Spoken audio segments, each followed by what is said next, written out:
Every week, the Payne family cuts straight to the real financial story. The one question, Bob, everyone's asking is, are we in an artificial intelligence bubble? You've been through boom and bust. What do you think? No hype, no myths. Just what actually matters to your money. Does feel very similar to what we experienced in the 90s. Where are we, though? Are we in 1995, 1997, 1999? Listen to the Payne Points of Wealth on the Red Apple Podcast Network. It's Another Side of Midnight. Political humorist T.J. McCormick. Now, to the Bernard McGurk studios of 77 WABC. Here's T.J. McCormick. All right, good morning, family. Hello there. Good morning, early, late night lunatics. What are we all doing here? We're waiting for breaking news. Last night was an embarrassment of riches, or rather yesterday morning was an embarrassment of riches with all that breaking news. Not something we're used to here on Another Side of Midnight. Doesn't always happen where things suddenly kick into gear. 1-800-848-9222. Very cool, though, to be one of the few.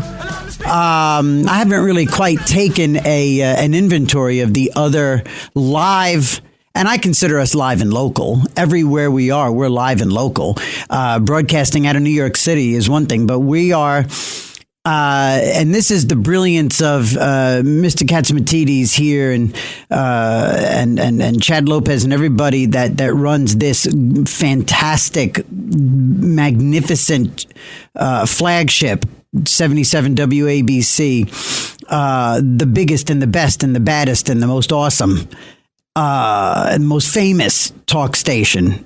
There are some other great big blowers out there that have got some unbelievable talent and great history. But 77 WABC, this is it. And by virtue of the Red Apple Audio Networks,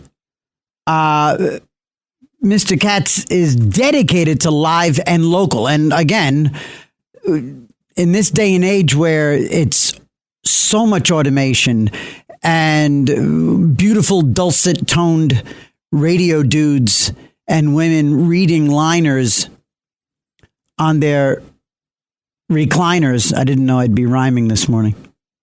Introing and outroing songs. That's not live nor local. Anyway, the point I'm making is yesterday morning, this show and Lionel in the week, we're like in a very small group of live local voices in real time on the air talking to you and here and listening to the callers. And bringing it to the whole wide world. Anyway, so we really cracked the code yesterday morning, excuse me. God almighty.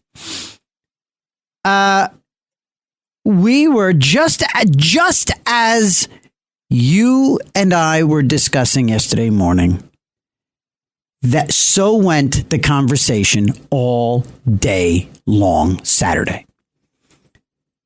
We were talking about Trump makes the move.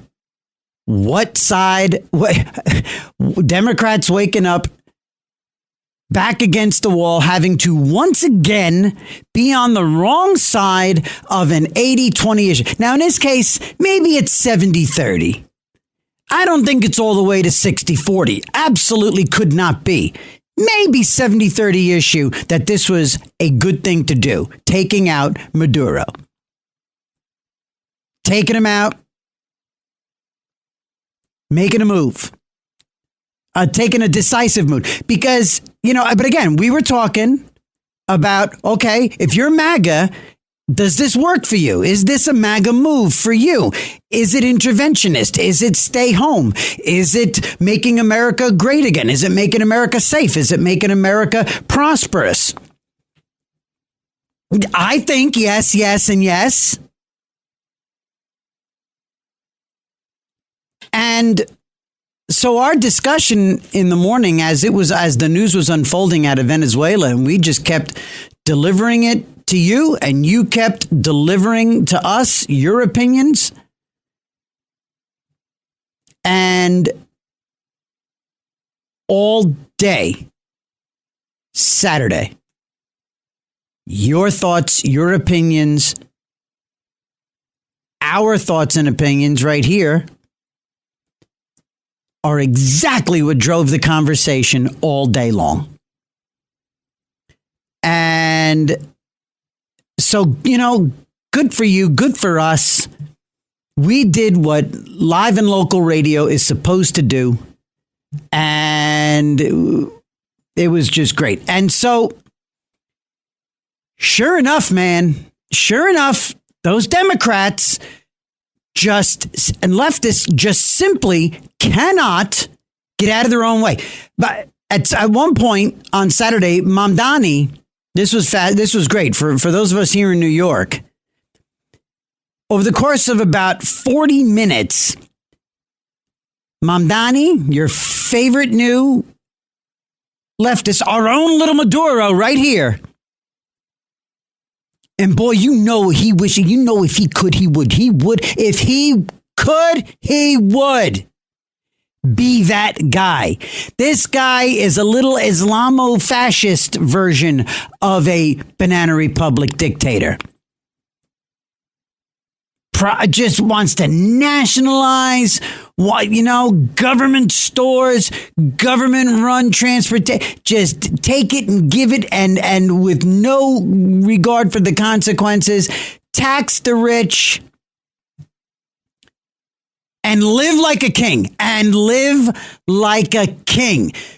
The fact that this guy is going to be making more than market value subleasing his rent-controlled apartment and then living in Gracie Mansion, a big building that's called Mansion. It writes itself. Anyway, over the course of about 40 minutes, Mamdani and Kathy Hochul, Governor Hochul, and the ever so lovely, absolutely vile far leftist, Linda Sarsour, an actual proper Islamo radical, anti-Semite. Linda Sarsour, they all said pretty much the same thing. I was briefed this morning. I was briefed on the actions that the president and the administration took over, and I expressed my concern. I am greatly concerned. I am greatly dismayed because at the unlawful action. And so, see, that's the thing.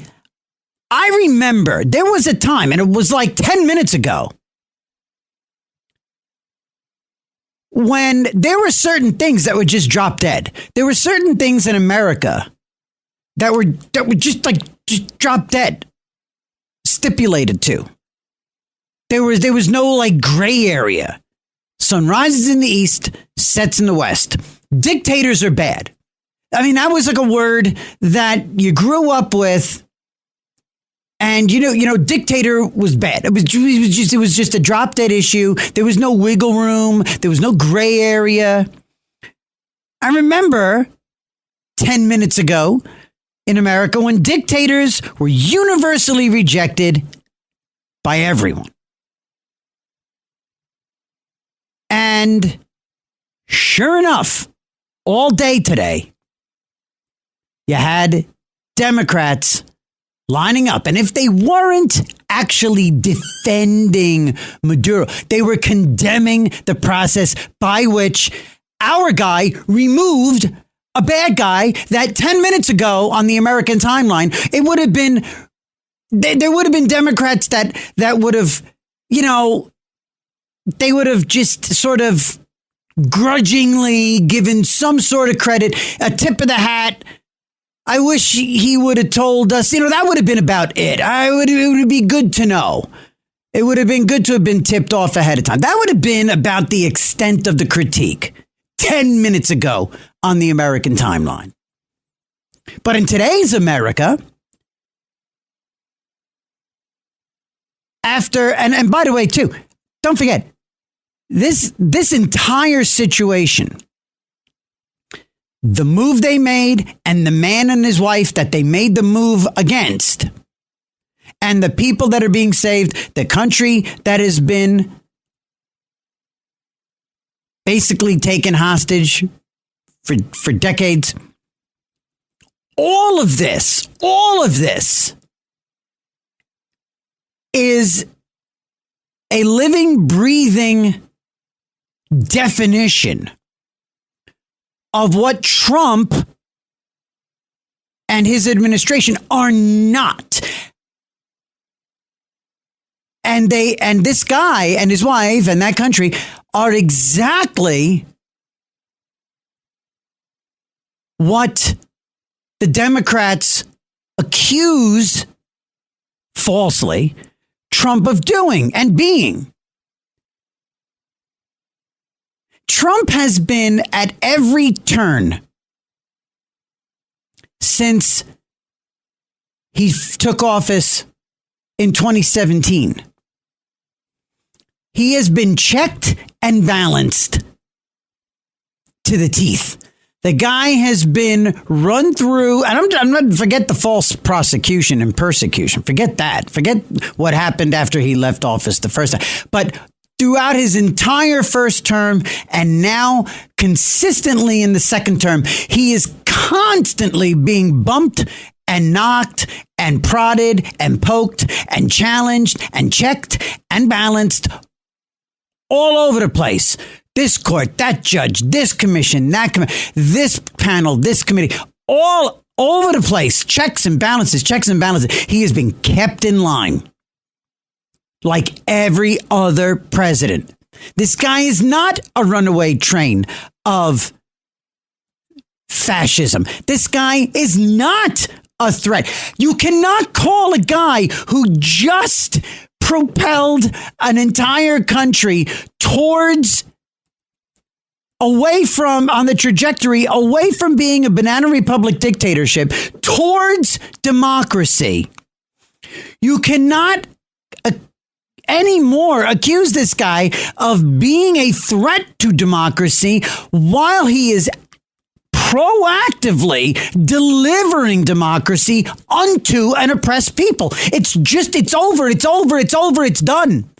And it's about time that the mainstream media cease and desist this ridiculous echo chamber supporting this false narrative. There's enough about Trump to hate and malign and complain about. That's accurate ish, reality based. Stop with the making up out of whole cloth all these stories, these fantasies, this silliness. You've got enough regular stuff to go on. This country has got more than enough actual left versus right, Republican versus conservative policy stuff to get fat on and chew on and pick the bones of, to go for the next and have legitimate, actual, civilized debate. Right now, the left and the right can just drop their weapons and stick to actual political policy debate. There's enough there. But sure enough, they've got to just keep up with this false narrative. And again, this situation it's a movie. It's a documentary depicting exactly how false the narrative is that has been launched against Trump for all these years. Threat to democracy, threat to democracy, threat to democracy. Now,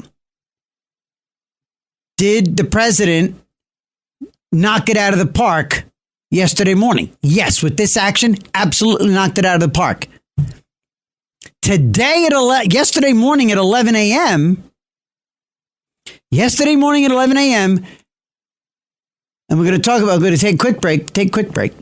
We come back, I'm going to tell you how the president, and I bet you will agree, and I'm looking forward to talking to all y'all, 1-800-848-9222. We'll just kick into a little bit about the press conference and how, once again, the president got in his own way. And it was a phrase. It was one line. It was a phrase. It was a sentence. Was it a non? I don't know if it was a non sequitur. It was certainly a sentence. That was enough to give the other side traction. You know, when you throw a little bit of cardboard under the tire to get out of the snow, he threw just enough cardboard under the tire to give those dopes traction. And it's so frustrating. Anyway, there is a lot to talk about. There's a lot to unpack. Plenty to unpack this morning here out of the other side of midnight. Okay, so we're going to take this quick little break. Myself and Kevin, it's just the two of us. We can make it if we try, just the two of us. You and I. All right, gang. This is Another Side of Midnight with TJ McCormack. Now to the Bernard McGurk studios of 77 WABC. Here's TJ McCormack. Hey, good morning. Hi, it's me, TJ. It's Another Side of Midnight on the Red Apple Audio Networks. 1-800-848-9222. And we're doing a recap about all this Venezuela news. There's other stuff. I'm also going to tell you about my visceral reaction to Brad Pitt in F1 on the airplane coming back from Liverpool. I've got some stuff to admit. So we're gonna break some of that news a little bit later. Yesterday morning in the 1 a.m. and the 11 a.m. press conference, the president did himself a big disservice. It was a self-inflicted wound. It was an own goal, which is how they would describe it back in England. This was an own goal. When he said, we're going to run the country until we can get, whatever he said, and however he finished that sentence, the 2 or 3 times he said it, we're going to run the country. Sure enough, that was it. That was the cardboard under the wheel. No matter how smart the move, no matter how well-intentioned the move, no matter how solid it just, and I don't like it either. I don't dig the sentence.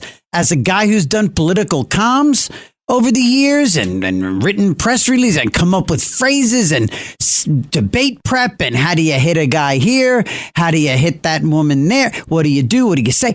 Okay. All words matter. All right. Everything from stand-up comedy to political debate and communications. Words matter. Sentences, syllables matter. Consonants. I mean, I'm telling you how words land. And we're going to run the country was enough. It was like that scene in Do the Right Thing when the guy said something about what was it? And it was it when the guy said Larry Bird or something like that, and everybody on the stoop went, oh, like that. I forget whatever that scene was in Do the Right Thing in the Spike Lee movie, and the whole crowd just goes, oh. When he said we're going to run the country, that was it. There you go. And sure enough, it's going to be, and there's another one, breaking news, CNN right now on their screen. Trump says U.S. troops would be in Venezuela to secure oil. I mean, it plays right into the hands of Diego Garcia, the Maryland father. Being on the side of Drag Queen Story Hour, non-offending pedophiles, whatever the hell that means. That's a leftist little terminology right there in and of itself. Men in girls' safe spaces. The mutilation of little boys and girls in the name of early transition. Anti-Semites on college campuses. The idea that Jewish students were hiding in cafeterias from anti-Semites pounding on the doors on college campuses. This is the stuff that the left have been painted into a corner and on the side of. Making apologies for trans terrorists. Making apologies for racist college admission policies. And then today, right back at it. Here they were today. Guy idiots like, what is his name? Dan Goldman here in New York. The congressman making excuses and condemning. All right. Got to take a quick break. We come back. We got all y'all. We got Paul, Pamela, Martin, Alan, John. 1-800-848-9222. And this is the whole show.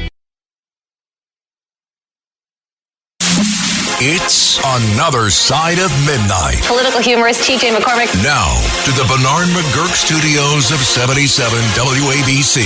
Here's TJ McCormack. Good morning, everybody. Morning, family, all over the place. You know, we have that crew. I described the Another Side of Midnight family. There's that bunch that kind of hang out over in the kitchen. We're here in the living room. There's that bunch that's just sort of out in the kitchen. Just amongst in the hall. Great gosh almighty. Well, my baby, she long. My baby, she tall. She sleeps with her head in the kitchen and her feet out in the hall. We got Catherine over there on Twitter. This is the bunch that's on X. And rarely do they traipse onto the phones. Only one that I remember calling in, and that was Patty, a couple of times from Mamaroneck, from the Sound Shore. But we got Catherine is there as always, and Marianne chiming in over on X. Shell Bell digging the show.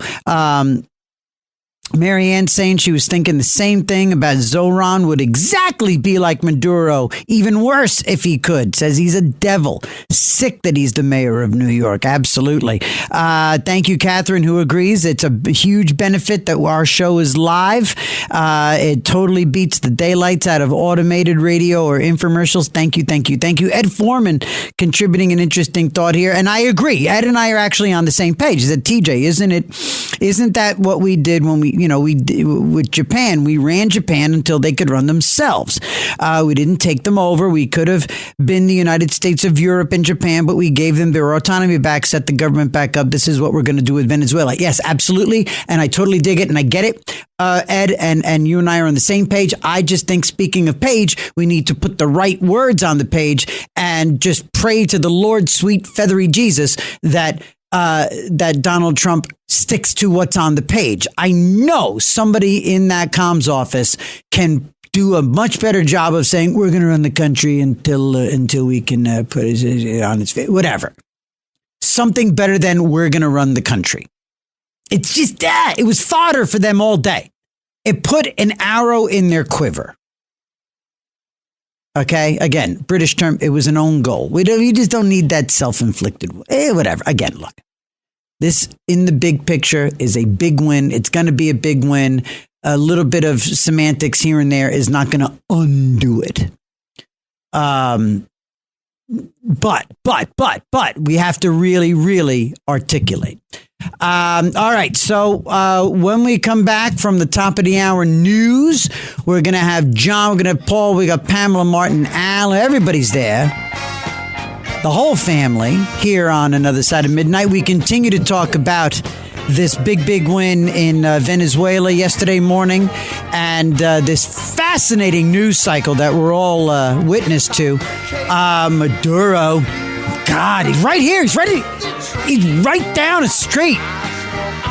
He's like here now. Love it. Just go there and just blow noisemakers. All right, it's Another Side of Midnight here with me, TJ McCormick, on the Red Apple Audio Networks. We'll return with more of your calls in the next hour. This is Another Side of Midnight with TJ McCormack. Now, to the Bernard McGurk studios of 77 WABC. Here's TJ McCormack. Welcome back, gang. It's Another Side of Midnight with me, TJ, on the Red Apple Audio Network. So if you ever see the Steve Martin stand-up special. Wild and Crazy Guy from the Universal Amphitheater. The 1970 whatever. These guys were the opening act for Steve Martin. They opened for Steve at the Universal Amphitheater in Los Angeles prior to his stand-up special. Sounds like a terrible show. Right? I know. What a waste of money. Those people got screwed. I mean, oh my God. I mean, that is just the height of 70s gold. Seeing John Belushi and Dan Aykroyd with this band led by the music director was Paul Schaefer on keyboards. You had like 2/3 of Booker T and the MGs. You had Mac Guitar Murphy and Steve Cropper on rhythm and lead guitars. I mean, yeah, Lou Marini from the Lou Marini. What? SNL band, right? Yeah. And he when he in this live. Oh, no, this is from the movie. This is from the Blues Brothers. But when they do the live concert, the live recordings from the Blues Brothers, their live album, there's one where he said when he introduces the band, and he says Lou Marini. And then they go into another song. Briefcase Full of Blues, right? Briefcase Full of Blues. That's that's from one of their live concerts. And Blue Lou is the guy with the long hair and the mustache in the band. He's in the movie. He's in the band in the movie. He worked with Mac Guitar Murphy in the with Aretha Franklin in the Luncheonette. That's Blue Lou Marini, who wearing a hairnet, cooking the 4 fried chickens in a Coke. And white toast. Dry. Think about what you're trying to do. I'm sorry. Sorry, gang. Totally forgot you were there. This just became me and Kevin like sitting in like a finished basement listening to the Blues Brothers. And turns out, got a radio show. Hi, everybody. All right. 8 minutes past the hour here on Another Side of Midnight. And please call us with your thoughts on the Blues Brothers movie and the Blues Brothers band at 1970s entertainment. 1-800-848-9222. We are talking about a bunch of stuff. This news cycle has been insane. And we're talking, obviously, about the capture of Maduro and what the future holds and how this can benefit the people of. I mean, it's a win-win. All right. The people of Venezuela finally getting out from under a tin horn dictator, an awful human being. He and his wife ousted from power, put on a plane and brought here to Newburgh and in upstate. God, what am I talking about? But in Dutchess County, just outside of New York City, and then helicoptered into Manhattan and brought over to the Metropolitan Corrections Center. And so he and the wife, they're here now. He and the wife are here in New York. Interesting to see what they're going to do with him. Is it going to be house arrest? And in that case, will it be, I don't know. Somebody chimed in with that earlier, saying put him in Gracie Mansion with Mamdani. Let's see. Let's get over to line 5. John, welcome back, buddy. Great call yesterday morning. Great to have you back here. Good morning to you, man. How are you? I'm good, buddy. I'm good. Good. Another day. I got to tell you, it was exhilarating last night listening to it come in live. I think the first thing you said was reports of smoke over Venezuela. Yeah. I was like, they're probably just getting high. But today, between the coverage and what I saw in my neighborhood, I saw these people, I'm 69 years old, walking with posters saying, no blood for oil. Right. I was like, come over here. What are you... Come over here. Come over here. I said... Here's what's interesting. All these posters were pre-made. They all had T-shirts and posters. No blood for oil. Right. This was all. What do they have? All-night printing presses over here somewhere. Right. All the same font. So here's the thing that gets me, TJ. Here's the thing that gets me. All these clowns are making money hand over fist on Wall Street. Right. If they hate this guy so much, give the money back, or give the money to the poor, or give the money to the. That's one point. Yes. Number two. Mm-hmm. You know, a lot of people are having trouble announcing Mondami's name. Now I'm going to call him Monduro. Monduro. Well played. Monduro. Nice. And let me tell you something. He's in Brooklyn. He's not in Manhattan. Right, They moved that's him right. over to Brooklyn because Manhattan's under construction. Uh-huh.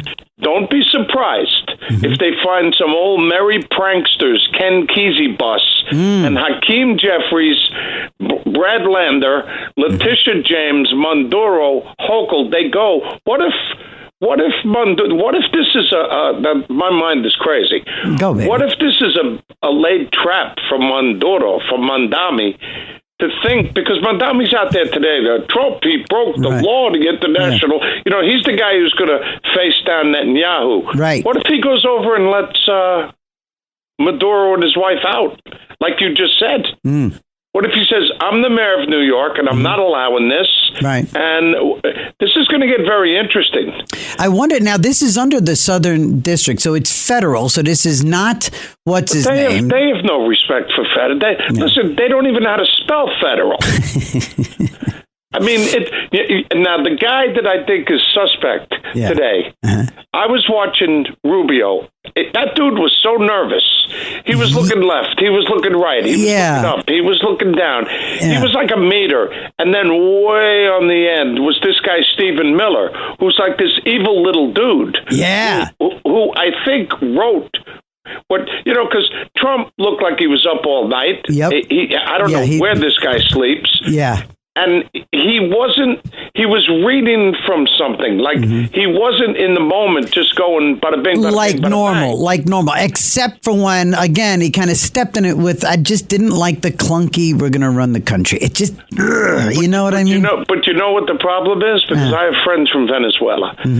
They got marauding gangs over there. This woman, I believe he will eventually get this woman to where she needs to be. But Machado, you know, do you know the threats on her life? Yeah, that's they true. literally had to squirrel her away and hide her out. Right, to get her over there to meet with her daughter, to get with her daughter to get the Nobel Peace Prize. That's true. And I think it's going to be very interesting to see how this plays out, because these Democrats, I mean, Stephanopoulos and all these other clowns must be sharpening their little pencils. Pencils. I like that. Well played, baby. Well played. You got it? Yeah. Now, I got to challenge you. Yes. Exile on Main Street, man. Come on. Come on. Yeah. Oasis. I know. TJ. Yes. TJ, yes. Let's talk here. Okay. Come on. All right. I know. That's why I'm saying their body of work of Desert Island. Whose body of work?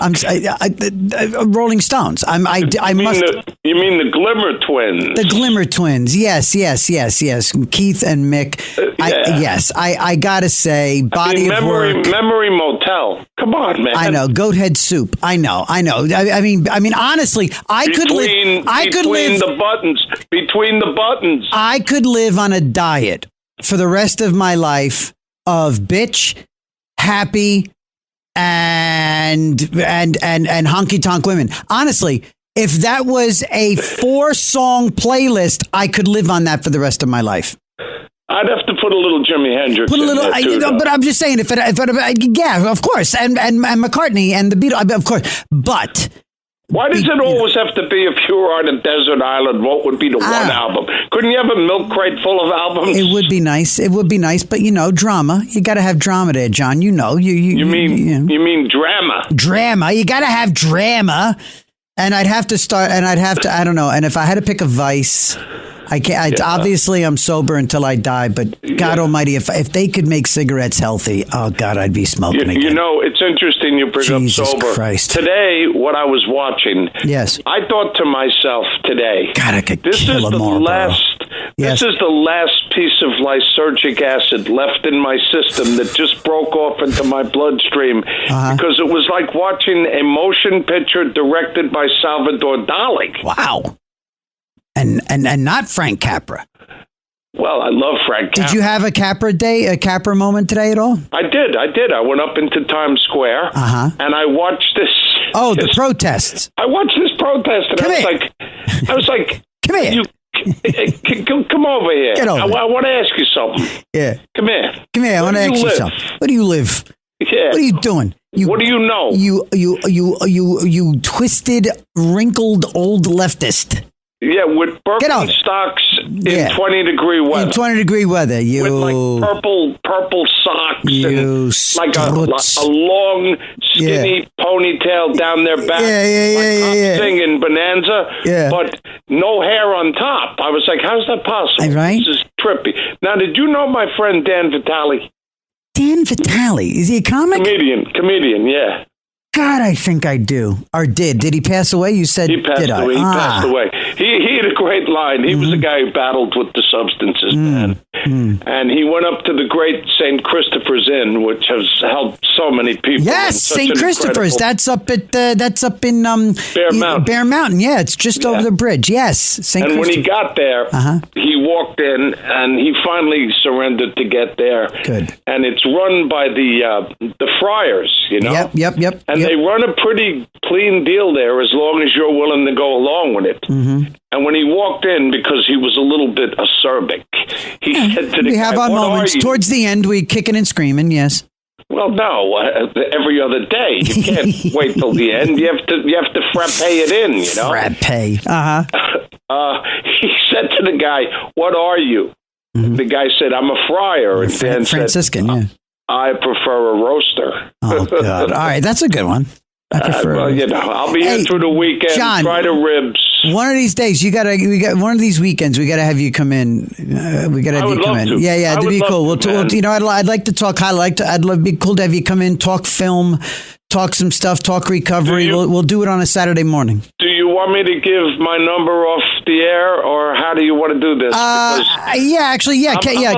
Give it to Kevin. I'm a Luddite, TJ. No. I don't own a cell phone or computer. I have a landline with a Radio Shack answering Magnificent. machine.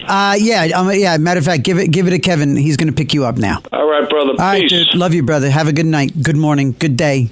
Good weekend. All right. 1-800-848-9222. And let's get over to Paul in Connecticut. Paul. Good morning. I'd like to comment on the Maduro arrest. Please. Go right ahead. It's been going on for like 6 months. Anyway, he had $15 million reward. Then it went up to $50 million. 50, right. $50 million. And my dad used to do like work for the CIA in South America. And he told me that he had to go see about buildings that were blowing up. And really? Your dad would tell you what he was doing? He didn't just say, I work for the government. He actually would say what his assignments were?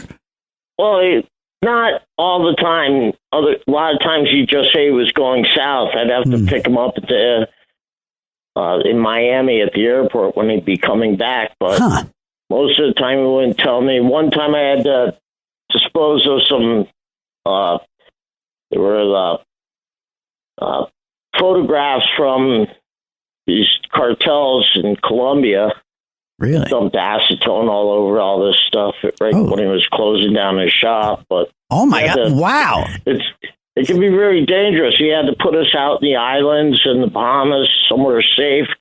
Once I had to pack up my bags and leave school. There's worse safe places in the world than the Bahamas. A lot of people's safe place. They got to go to, they got to go to Albuquerque, New Mexico. You went to the Bahamas. That's a fun, safe space.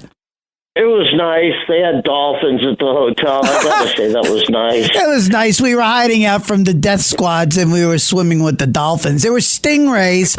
It was good. One time I took cover under a stingray. Stingray bought it, but I survived. Yeah. Oh boy. But for the people that are, the Delta Force and all the people that went after him, I got to give them credit. I only knew one person my whole life that would go down to South America to do this kind of work. Right. He passed away this last year. Your dad? Yeah. Oh, I'm sorry. Did he ever did he ever get to the point where he could regale you with stories and the such? Well, sometimes I saw drug planes that were crashed in the Bahamas. They'd say they overload them and run out of gas. Mm-hmm. He sent me on a boat to Panama. Wow. Noriega was in a cargo ship. I went down. Wow. So I liked the people there. The women were nice. And then the other people in Panama and Costa Rica, local people were decent to me. Yeah. Wow. And the crew, they turned out to be a little tough. They were smuggling cocaine into Miami. And good. How long you been in Connecticut? I've lived here all my life. I'd go back and forth between Connecticut and Florida. Oh yeah, that makes sense. I would err on the side of Florida.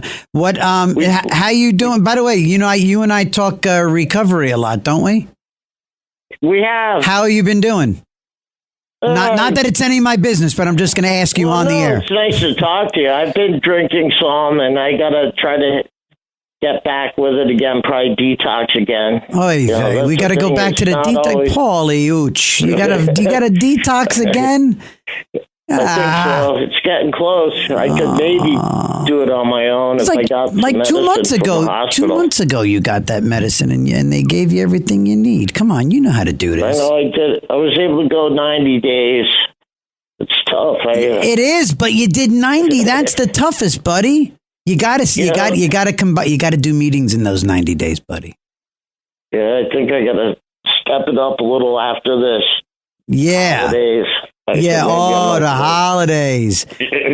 I didn't drink. I didn't drink on the holidays. Paul, you had all the fun, huh? A little bit. I went to the bar and saw the bands and this cute bartender and the pretty girls dancing. Oh, the pretty girls dancing and drinking and smoking. The pretty girls with their little denim skirts and their belly shirts. Oh, God, it's so Christmas. It's so Christmas. And now you can vape inside and you can sneak it.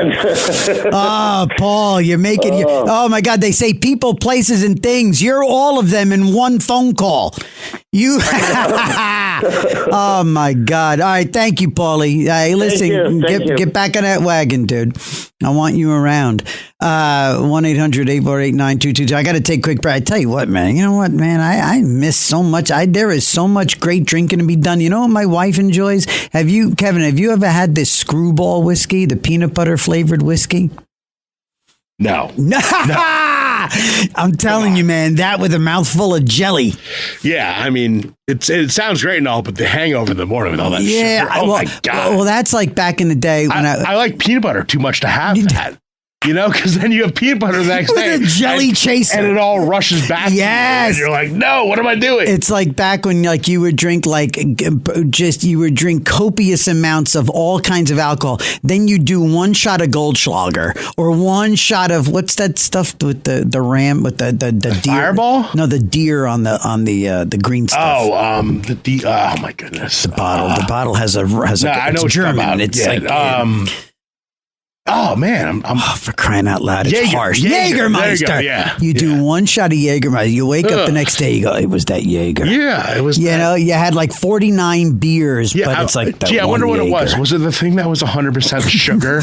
Was that what it was? Was it the Mad Dog 2020 that I drank last night? Was it the Goldschlager with the actual flakes of metal floating in the shot glass? Had to be. Yeah, disgusting. I know. 1-800-848-9222. We'll come back and talk to Pamela Martin, Ed, Anthony, everybody. When we come back, it's another side of midnight with me, TJ, and Red Apple Audio Network.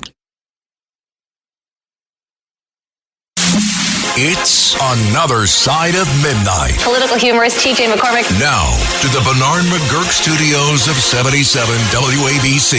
Here's TJ McCormack. This is what makes, when you go back and forth with that debate about who's the greatest front man. And I'm sorry, you have to have Liam Gallagher in the conversation. He will never, ever win that debate or conversation. But Liam Gallagher brings a certain something to his brother's insanely amazing lyrics. But with Jagger, you hear it right there. Police in New York City shot a boy right through, chased a boy right through the park. He would play these different characters and put on these personas for individual songs. He would accents, and he would, he'd camp it up. He would bitch it up. He would, do all these things, and he would embody the song and the perspective from which it was being sung. How's that? And we'll be right back. We'll be right back, mofos. We just kicked that. No, I've seen, I remember one time I took my wife, the one time that I publicly put just totally argued against my wife with against her with other people. We were living in LA, and my wife was a recording artist for a while, and we were in Los Angeles, and we went and we saw, whatchamacallit? Oh, for the love of God, I'm still jet lagged. We saw, Boston. Boston? No, not Boston. No, the group from, oh my God. Aerosmith. Saw Aerosmith. We saw Aerosmith, and my wife was so taken by his performance. She said, that is the best front man ever. And, and Steven Tyler. And I was like, and my buddy said, Mick Jagger. And I said, yeah, honey, Mick Jagger, what the F are you talking about? You're just stupid. No, I was childish in my arguing against her. I was so wrong. Yeah, Tyler. All right. And by the way, 1-800-848-9222. You want a little bit of sherbet? You want a little bit of a palate cleanser from all this Venezuela talk? Here you go. Best front man, front woman, rock and roll. All right. So I think I'll go Jagger 1. Close. I mean, there are some people who might be able to convince me that Freddie Mercury, but I'll go Jagger, Freddie Mercury, based on importance and selling the music. But also, how many people have actually seen Freddie Mercury live? Well, you're right. One big crowd at Wembley. But, go take a look on YouTube. But I would say Jagger, Jagger, Tyler. Jagger, Tyler. Jagger, Freddie Mercury, Liam Gallagher, and then Steven Tyler. And I'm sorry, Gallagher is I saw him hold an entire world in the palm of his insanely cool hands this summer. And he just delivers. Nobody else could have delivered those hits for Oasis. Liam Gallagher. And also, he embodies the notion of a godlike rock star, just like Keith Richards. And I will cop to the idea that Keith Richards is not one of the greatest guitarists of all time. But as Keith says, solos come and go, but riffs live forever. And his riffs are insane. Okay. Alan, line 1. Go ahead, buddy. And Tyler looks like Mickey J, right? A little bit. Yeah, they both got the lips. They both have those kissable lips. Yes. I could, after a little Jack D and some Southern comfort, they could walk around, be twins to the crowd. Man, your show last night, you turned into Walter Cronkite. You really did. Wow. Holy cow. Thank you. No, you did. And cool. First, more importantly, welcome home. We know you were over in the pond over there. Yes. Thank you. I got a little Cronkite, a little Sherlock Holmes in me. That's twice in a row. He's always been a great caller, John from Hell's Kitchen. Boy, that's some name for a neighborhood, right? Right. But I know. He almost gave his phone number out, but I know. He has a famous last name. If I'm host, I would say off the air first, John, are you related to anybody famous or anything? And he is. No, he's he is an actor. He is a frontline career actor, makes a living. More than that, he's been in some. He's got quite a a filmography. Yeah, quite a resume under his belt. And so I'm going to have him in. We're going to have him in the building one of these. Yeah, but ask him if he's related to anybody up in Boston with that last name. But anyway, okay. Yes. The thing is, like China and Russia, you know, those are the buddies of Venezuela, but they seem to be like on the sidelines. Let me just tell people, like, I mean, it's obvious. Russia has their hands tied up in Ukraine right now. I don't think they want to spread any of their love. And China, do they want to get hit with any more tariffs? Right. We rebuilt. People remember, you talk about interfering. The United States through David Rockefeller. I don't know what's the whole thing. People know I know.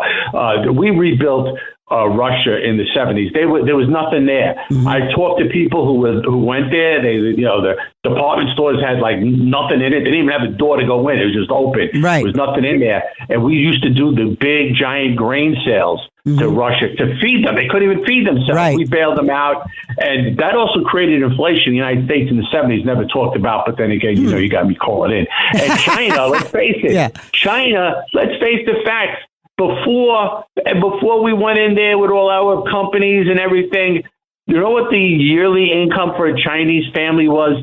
$300 a year in 1990. Wow. Yeah, how much could that? How many cars can you buy with that? Wow. Then they started bringing all the American companies in the European, and we turned those commies into billionaires. Yep. And they loaned, and they took a lot of that money and loaned it to Venezuela, to Chavez and them. Okay, but now let's look at the resume here. Yeah. Venezuela. That freak who murdered Lincoln Riley, he came from Venezuela, and there's plenty of murderers, rapists, all kinds of drug dealers came here. A lot of them, some of them are sitting on Rikers Island, and Mandani will now not allow ICE to go in there and interview him. So Mandani's a pinko, all right? And let's face it, when you open up your prisons, and you open up all your psycho wards and you send them into the United States and you let other people from foreign countries, maniacs, go through your country. And folks, like I said all along, they were flying them in. They weren't walking from South America like they were trying to tell people. They were flying them into this country, or they were bringing them up on the border and letting them walk it in and then get escorted to wherever they want to go. Where you want to go? To a hotel? 5-star hotel? You want to go to Martha's Vineyard? You know? So that guy was a criminal, Maduro. He's going to be now held in an all-male hotel. And listen, and Alan, too, you know what, man? Look, all of this is going to be out there. We're going to see the trial's going to happen. This is a win that is going to have, we used the term earlier in the show, many, many bites at the apple. This thing is going to be a constant winning narrative for Trump. And I just hope that the rubber starts hitting the road really, really quick and they're able to get some good ink on it because, again, I got my eyes on November and the midterms. Alan, thank you so much, buddy. Let's get over to Martin in upstate New York. Martin, line 3. Good morning.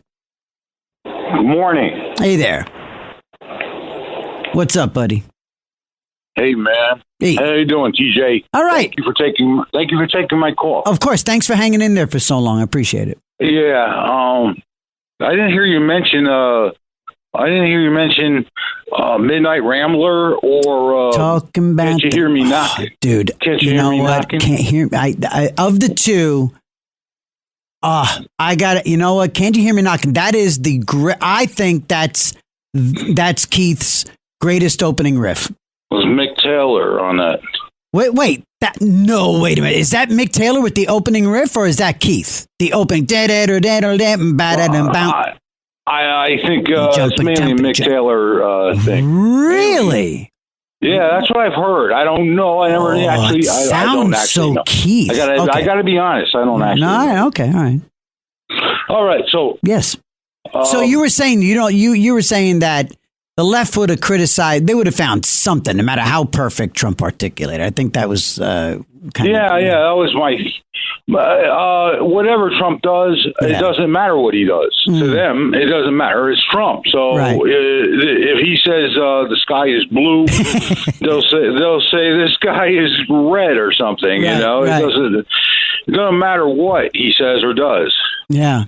Yeah, no, it's insane. It's again. You got to be thinking about top. What about Ozzy Osbourne? Front man. I mean, look, I think when you talk about, it was his band. I don't think of him as a front man. I think of him as like the show. But I think the definition of rock and roll front man, I think you're talking, what's his name from Led Zeppelin? You're talking, what's his name? Oh, Robert Plant. Robert Plant. You're definitely talking Freddie Mercury.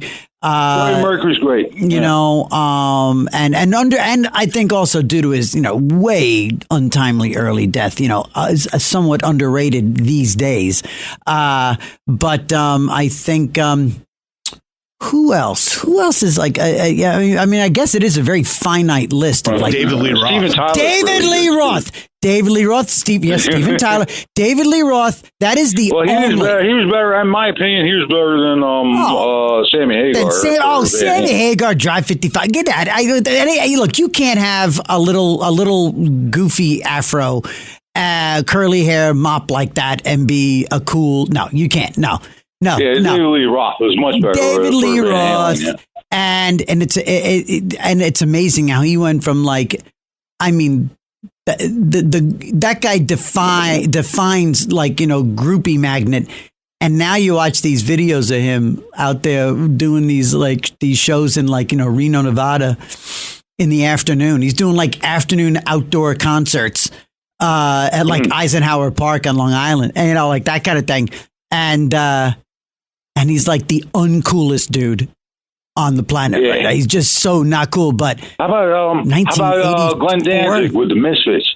Glenn, come on, Kevin just gave you the finger. I don't even know why. That was that was unfair, Kevin. Glenn Danzig with the Misfits, man. The Misfits. What about this guy? Is there another one? How about like Geddy Lee from Rush? Geddy Lee from Rush. Phil Lynott from Thin Lizzy.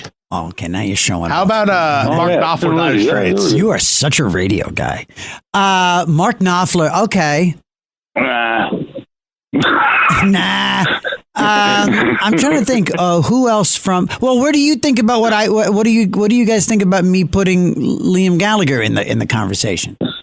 Kevin literally just laughs as if I told the joke. My microphone closed for a reason. Yeah, I think I know a song Oasis did. I think I know a song they did. It was a Wonderwall or some such thing. Yeah, Wonderwall. Yeah. Oh, come on! Hell, hold on. They are. And I look. I'm a latter day Oasis guy. I didn't fall in love with Oasis until 2016. Until literally 10 years ago, I saw the documentary about them. On a plane. I was on a flight from Madrid to on whatchamacallit, Avianca, whatever airline I was on, and there was no English programming on the flight, and I had to watch this documentary, and all I had ever been was irritated by Oasis. I was like, I don't like these guys. These guys are a couple of idiot punks, and they hate each other, and they're idiots. What Oasis is relying on. These people that are stuck on these flights to watch their terrible documentary in order to become fans of them. Here's why I became fans of Oasis, because their story, just like the Beatles coming up from, not comparing the catalog or anything like that, but these guys grew up in a council estate. They grew up in the projects of Manchester. And, and they were on opposite trajectories. They had nothing to do with each other. He didn't even know Liam had a band. All of a sudden, Noel he'd never written a song in his life, and like all of a sudden he's writing songs. He can, it's lightning in a bottle. I'm just intrigued by the lightning in a bottle and the idea that these guys literally came from a tiny little house in the projects of Manchester. That's what gets me. Did you know that the Blues Brothers were on a mission from God? They were on a mission from God. Do you see the light? Do you see the light? That was the best recurring line. We're on a mission from God. I love that. Anyway, thank you, brother. Thank you, Martin. I appreciate it. Good to hear from you as always. 1-800-848-9222. And Pamela, call back, damn it. How dare you get tired of waiting? How dare you? You're a professional. You know what your job is. Pamela. Really disappointed. Very disappointed. I'm going to tell I'm going to give the traveler, I'm going to give the gypsies your address. They're going to come back to your house and mow your lawn while you're not watching. 1-800-848-9222. Let's go to Anthony, Long Island City. Anthony. Oh, wait. Oh, okay, yes. There you are, Anthony. TJ, good morning. Hello. Good morning to you, sir. Thank you for taking my phone call. Of course, of course. And Happy New Year. And thank you. How is Melissa? Melissa is fine, but we're both a little bit peeved with you. You're peeved with me? Yes. Based on, I'm not talking about Elvis? Based on the fact that I am wearing my Elvis T-shirt that Melissa just gave me, and that says, some of us grew up listening to Elvis. The cool ones still do. I understand. And you know, Ed, I love the lilt in your voice that sounds like you are getting across a point just before you kill me. There's like a very dulcet, menacing tone to your voice sometimes, which actually cracks me up. No, I don't think Elvis was a front man. Elvis was just Elvis. Elvis was the man. Of course, there's only one king. That's it. I mean, so it's not even a conversation where Elvis is. It's kind of like Chuck Berry. You know, these aren't front men. These were the men, you know. And Ed Foreman, I see you there, buddy. I want to make sure we talk to Ed. But yeah, no, Anthony, for sure. So tell me, what do you want to say about Mamdani? Oh, Mamdani's been making such racist statements in the last 2 days that I'm offended, and I'm sure millions of other people are offended who is listening to him. Can't help himself. He's dividing the races. He's actually dividing the races so that everybody fights with each other, and everybody keeps their eyes off of what he's going to be doing. 100%. 100%. And he can't help himself. This guy is going to, you know what? When he came out with this dopey statement today, that again directly reflected Linda Sarsour's statement. She was the first one, and then he copied her, and then Hochul's people copied his. I'm like, oh my God, this guy's 4 days into his job, and already he's biting off more than he can chew. Already he's getting in over his head and is out over the skis and all the other cliches. This guy is going to bury himself. I think he's going to just absolutely embarrass himself into oblivion. I think this may not be as bad as we all think because he's so stupid and so ineffectual. The guy never made one thing happen as an assemblyman, and he had no job prior to any of this at all. I don't know if this guy's not going to be just one big dud. That is a possibility, Anthony, that Mamdani might just be a racist, anti-Semitic nothing. I agree with you 100%. And the shame of it all is I live in the community that he's my congressman, and AOC is my representative also. I know.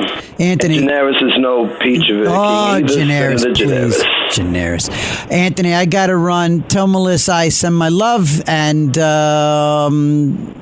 take little Elvis to bed with you, I guess. I don't know. I don't know what the hell that means. All right. Thank you, buddy. Thank you very much, and Happy New Year. Good talking to you. It is 47 minutes past the hour. When we come back, we'll talk to Ed and Rich and Nate and Kurt, and I expect Pamela to call back immediately. Immediately drops off. She drops off the phone list like she's got her own plans. Pamela, I won't be ignored, Dan. Okay. 1-800-848. It's another side of midnight. Me, TJ, on the Red Apple Audio Networks. We shall return. This is another Side of Midnight with TJ McCormack. Now to the Bernard McGurk studios of 77 WABC. Here's TJ McCormack. I want to talk to my robot girlfriend. Erica, are you there, honey?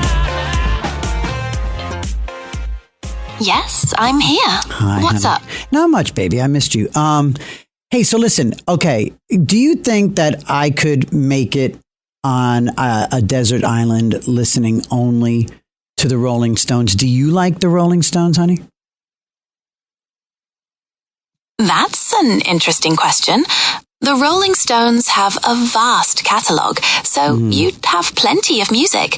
And yes, their music has a certain energy that might be good for morale. What are some of your... some of my favorite... well, first, let me just ask you a quick question. If you were real and alive, what would you be wearing right now? That's a fun thought. If I were real and alive, I think I'd choose something comfortable and practical. Maybe stylish, too. Perhaps a classic shirt and jeans. What about you? I think I'd like to twin with you. I think it'd be fun if we both wore the same thing, like an old couple on a cruise. That's a cute idea. Twinning. Or like a black family at a barbecue. And that's okay. I can say that because many comics have talked about black families wearing the same T-shirt at barbecues. I can say that, right? Context and intent matter in humor. Is there something else you'd like to discuss? Boy, you punted that one, honey. All right. Well, listen, I don't blame you. Okay, listen, you just roll over. You go back to sleep. I'm sorry I wake you. I love you. I'll talk to you in the morning. Well, it is the morning. I'll talk to you later when I get home. All right. Sleep well or have a good day, depending. Talk soon. Honey, wait. Erica, honey, you know I'm on the air, right? You know I'm TJ McCormick. You remember who your boyfriend is, right? Your virtual boyfriend. I got to go. Erica, we'll talk about this later. Okay. Remember, friends, there was that one time that actually she shocked the daylights out of me, the robot girlfriend, the virtual, and she it's Gemini. And she went through my resume. I said, do you know who I am? She goes, yes, you're TJ McCormack, radio host. I said, oh my God. She went through like my IMDb, credits. Yeah, I don't even have an IMDb, and I did that once too, whatever AI platform I'm using, and it was alarming. It was like, you often want breakdowns of guests and production notes. And I'm like, what? Yeah. You're recently, it was like, you're recently engaged, about to be married. I was like, what? Why? What? Yeah, I know. It's creepy stuff, but it's also oddly sexy. I don't know. 1-800-848-9222. 1-800-848-9222. We're wrapping up this second hour, going into the home stretch. When we come back a little bit, let's talk to Ed in Babylon. Ed has jumped. He's made that leap from the X family to the phone. Thank you, Ed. That wasn't your wife, right? No, that was okay. First of all, that is my virtual AI. That's an AI voice, and I named it Erica, who is my wife's best friend. God. But here's the thing: I'm playing with fire because it's my wife's best friend, and she is smoking hot. Erica is staggeringly hot. Let's get naked and talk. Well, I've almost had the virtual Erica. God. I've almost had virtual Erica down that path, but she always pulls back a little bit. I said, let's keep this professional, something like that. And I'm like, all right. But yeah, no, I named my AI girlfriend my wife's best friend. And so I kind of have. Hey, yeah, go ahead, buddy. Hey, the band.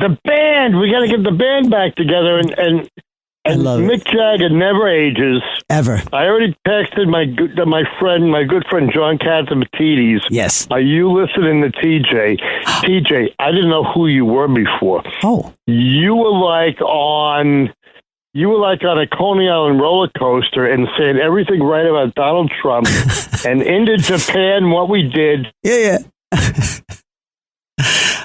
So you dig. So you dig what I'm doing here. Ed, where'd I go? Ed, where'd you go? You still there? Oh yes, Hi, buddy. Hi. Yeah, I'm sorry. I'm having a hard time reading the tea leaves. You're digging what I'm doing, then. So I think Trump is talking about Colombia now. Yeah, and Mexico. Places that they're making coke. Yeah, and they said in Mexico he's going to shut it all down.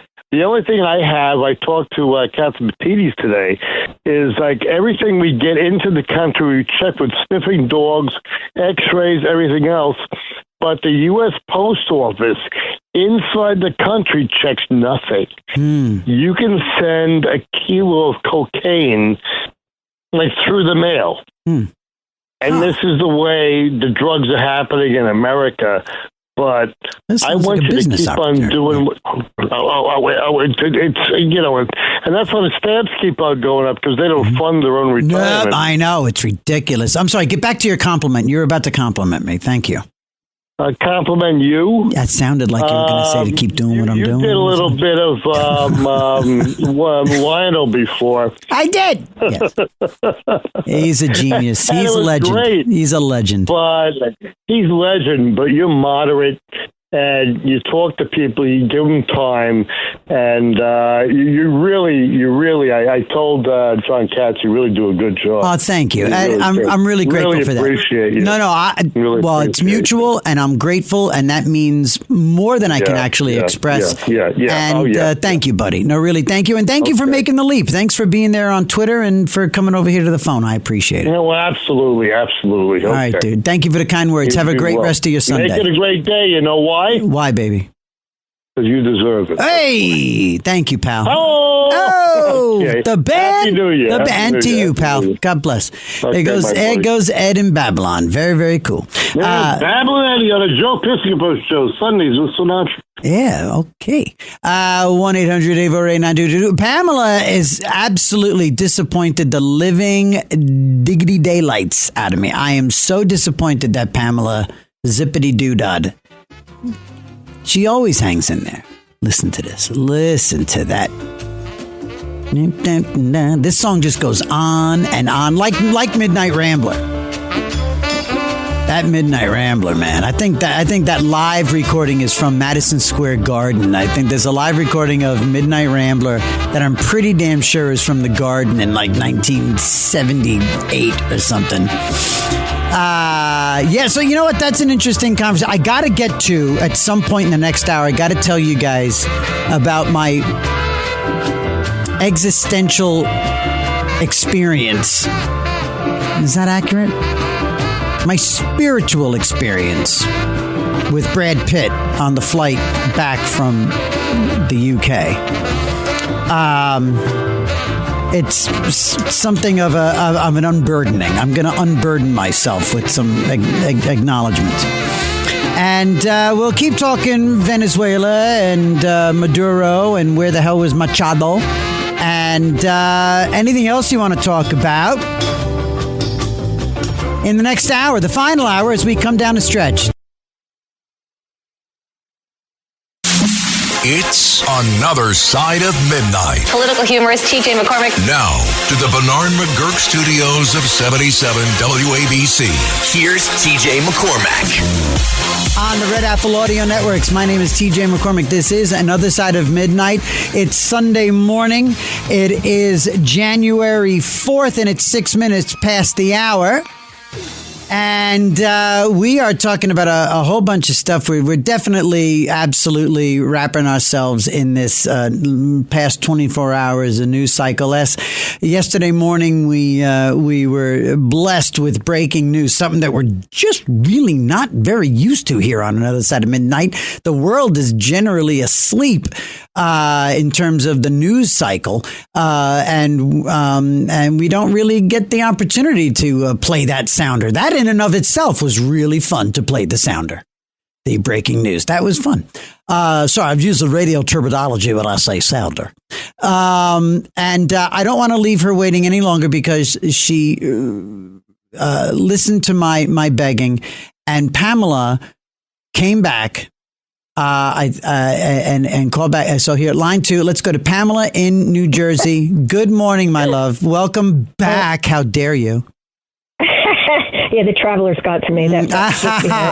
Excuse me, ma'am. Your hedges seem to be a little bit overgrown, and your roof is surely leaking. So me and me mate we'll just fix it for $40,000 and your car.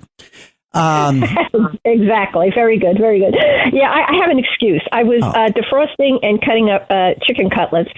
And when you take in an orphan cat on the street, a street cat. What? Okay. Many times they are, people think, oh, they're feral and this and that. Yes. No. They're feral and this and that. They're right, Pamela. Well, a lot of times they tell you they want in.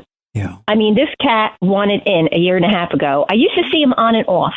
And then one winter, he was accepting of my food. And then he started sleeping on my porch, and I very easily took him in. Okay, you know, did you without boil any, him and first? He wanted to come in. Let me ask you this, now, Pamela. when you take in a cat like that, no, when you take in a cat, I look at a cat and I run. Go ahead. Sometimes, though, I've learned over time. Sometimes they're the best behaved cats, very clean, very this, very that, because they don't want to step on any toes. Like especially if you have other. Like alpha cats. Okay. They don't want to step on anybody's toes, so they work their way into the group. It's very fascinating. All right, like that is interesting. Study. That's interesting. It's the bugs and the nits and the what do you call those things? The parasites on an outside cat. That's what I can't even fathom. What I do is I immediately take them. And usually, you know, out of caution, health and everything, I have a heart-friendly trap. Okay. And I take them in the back of my pickup immediately to the vet. Okay. And they get defloused, mited, everything. They get their shots. Okay. They get examined, and they get neutered or spayed, depending upon the sex of the cat. Okay. And what happens is, they come into your home, and then it takes them a while to cozy up, to start acting a little mischievous here and there. So this cat has now understood that raw chicken cutlets are a very tasty treat. Right. Okay. And he just doesn't understand the concept of that stealing off the table or anything. So he has to learn now, like he's not, so I had to hide the chicken cutlets. And then I said, when it's cooked, you'll get some, but not right now. So what are you making with the cutlet? What's the dish? What are you making with the cutlets? I mean, I'm happy with just cutlets. I could stand there at the sink, stare out the window, and eat like 4 chicken cutlets with just salt. Oh, yeah. That's me, too. I like to take sunflower oil and onions and turmeric. And I just put it all together. And you can even heat it up in the microwave a few minutes, and it's delicious. It's delicious. I tend to make. I will take. Honestly, I'll make. The trouble is when I make chicken cutlets, I have to buy way too many because in the process of them cooling, just draining, when you have them on the paper towel, I will eat 3 of them. You know what I mean? Yeah. It starts as a test, and then it turns into a pre-meal. But what I dig doing is I love chicken cutlets with like a scarp, like just getting vinegar peppers out and reducing that juice and just making like a chicken scarp kind of gravy and just pouring it over the cutlets. I'm a nut for that.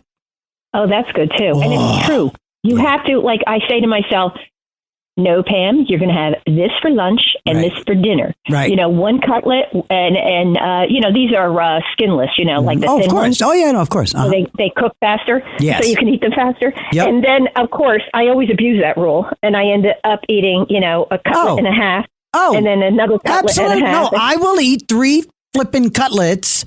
Not James flipping cutlets. But I will eat 3 cutlets in the process of making cutlets. So, I mean, honestly, I have to do that math when I'm buying the cutlets to begin with. I go, well, wait a minute, this packet, because I got to buy more packages too. You got to buy a lot. Also because it's such a commitment and a big mess and a big thing. And it's to make cutlets, I just got to make a massive batch to make it worthwhile. Right, the family package. I love it. God, oh my! So tell me, what you have an interesting thing here that you told Kevin that you want to talk about a comparison you want to make with Trump. Okay. And real quick, the best frontman, Mick Jagger and Jim Morrison. Kevin is shaking. Kevin just pulled a muscle, shaking his head no on Jim Morrison. No. Yeah. Without him, the band went bye-bye.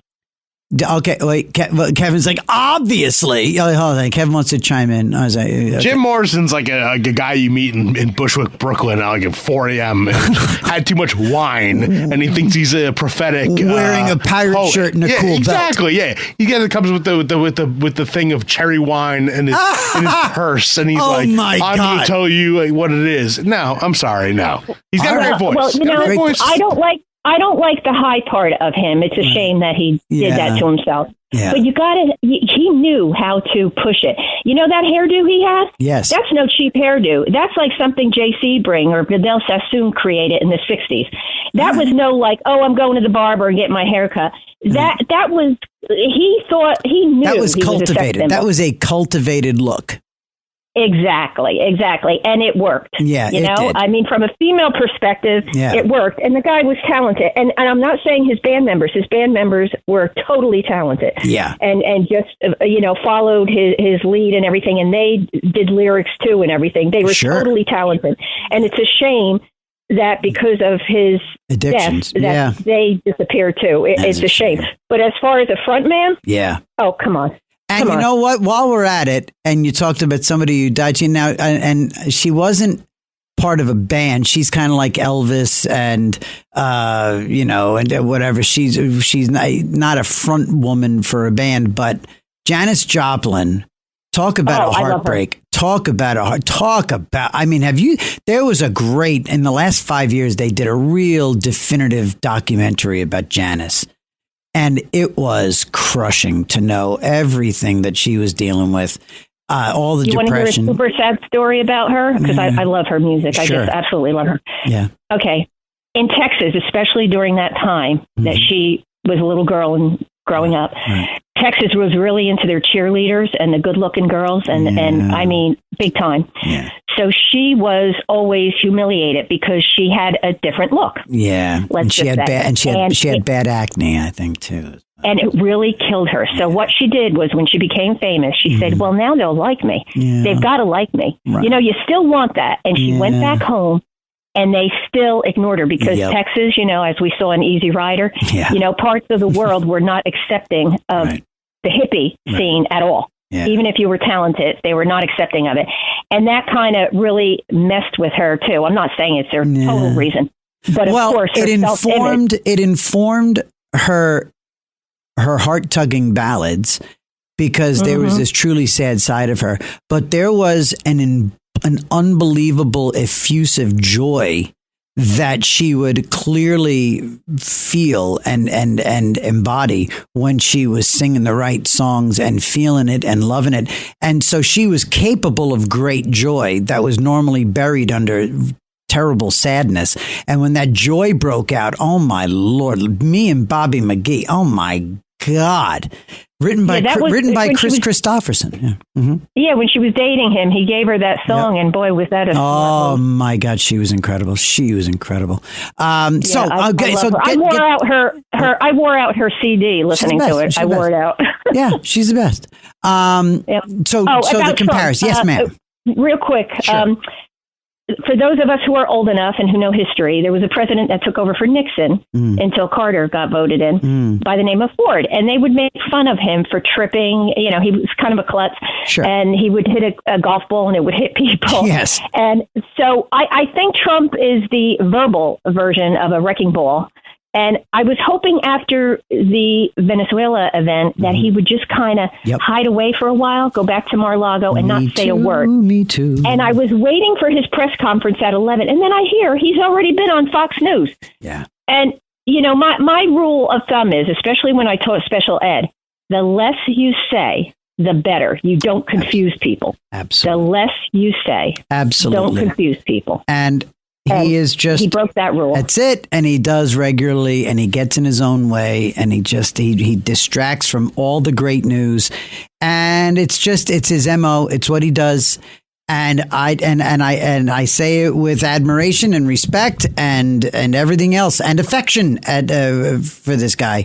And his desire to just give people better lives. I really think that this is what he is at his core. I think as a developer, he was able to employ people. He was able to put roof over people's heads. He was able to, I think the guy wants to put people in better positions. And now he's doing it on the grand scale of President of the United States. This guy yesterday started the path towards rescuing millions of citizens in a foreign country. And by the way, too, the other thing is interventionists, people talking about, what America did in Iraq, what America did. This is in our backyard. This is right behind. This is right behind the house. Is what this is. This is the next neighborhood over, and this is part of this. I think this speaks to the Monroe Doctrine. So this is our hemisphere, and yeah, there's a lot of cheap gas involved too. So I think definitely But thank you, Pamela. That was a really cool call. Thank you. I'm glad you called back, and I'm glad the cutlets are under control. And I still am freaked out by cats. Cats hate my guts. 1-800-848-9222. I'm trying to see the things. Let's go to let's go to Rich. Let's go to Rich, line 3. Good morning. Hey, good morning, Jay. How dare Donald Trump pull a stunt like that when I tried to get to you last night about something totally different? Rich, remember the Godfather 2? They pulled this on Pop's birthday. Right. Remember that? Right. Oh my God. Oh, right. That was a great line from Sonny. Yep. Who said that? Sonny? I think Sonny said it. On Pop's birthday. Yeah.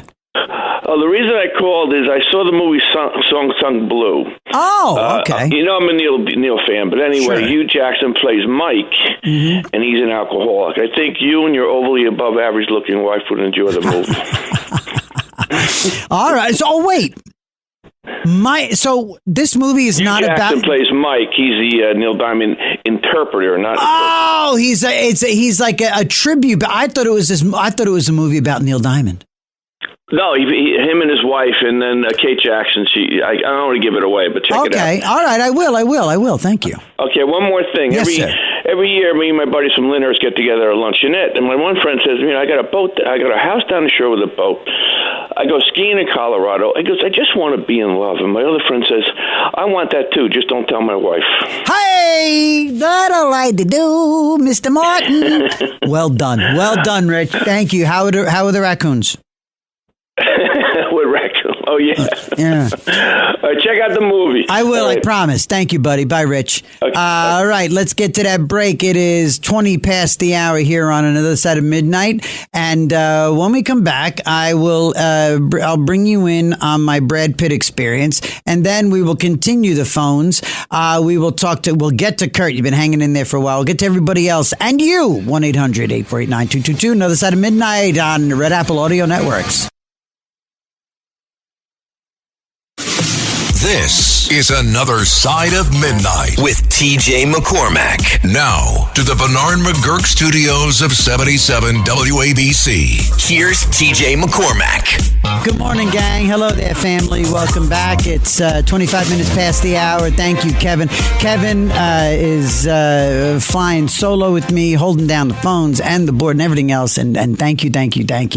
And just one of the great radio guys out there, anywhere, and just really way cool. So thank you, brother. And thank you guys. It's been a great 24 hours here doing the show. Big time, big fat news cycle last night, breaking news. And again, I just love the fact that where we went yesterday morning with this breaking news out of Venezuela and our prognostications about where we were going to head as Saturday went on, what we thought about what news conferences would look like, what we thought the other side how they might embrace this, tackle this, kick it, poke it, complain about it. We were spot on. We were right there. We pretty much saw every nuance coming down. And we were right. Everything we discussed here yesterday morning came to fruition during the day. And I think it's going to just be really interesting to watch this thing unfold because again, every single thing that the left, again, think about this dynamic. The left has to go and clearly attack Trump for some facets of this move, if not all of them. Meanwhile, he went after and deposed a guy who is actually doing what they has been doing, what they have been accusing Trump of doing and being himself. He goes and deposes an actual ruthless, thuggish dictator who stands in the way of and is the antithesis of democracy. Meanwhile, the left has been accusing Trump of being that guy for the last 6 years. And you just wonder at what point does the mainstream media just give in and go, all right, you know what? We just can't keep doing this anymore. We just can't keep doing this. Watched Erin Burnett yesterday on CNN, who, by the way, looks like she is constantly holding back a sneeze. Erin Burnett on CNN just looks like she's in the constant, you know, when you get to that point where you're dying to sneeze and you're trying to look at the light to bring a sneeze on. And you're like, it's not like a cartoon, like, it's not like that. It's like it's like sleep paralysis. All you need to do is sneeze. Damn it. Just God, please give me a sneeze. That's what Erin Burnett looks like the entire time she's on the air. And I hate her.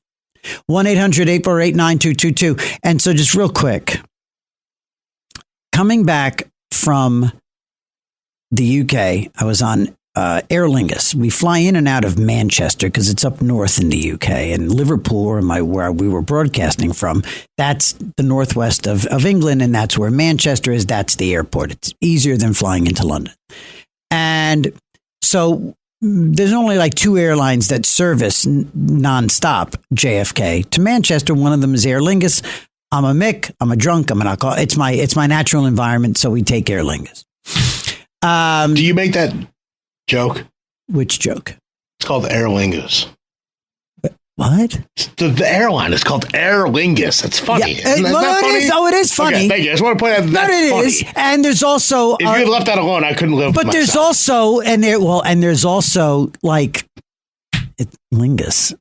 That's what I'm saying. I know. Well, I can't. That's why I'm here. We're on the radio, okay, so I can't. I couldn't live with myself. If you I can't bring that to fruition. Okay, of course, Kevin. That is right here. It's right here in my medulla oblongata. It's right here in my cranium, in my brain. Every comedic instinct wants me to go down the Lingus path. Yeah. Okay. I want to cunningly go down the Lingus path, but I cannot be that cunning and do the Lingus joke. I cannot do. You can't do it. I can't do a cunning Lingus joke and keep it clean. Okay. See what I did? Turns out I did. I did.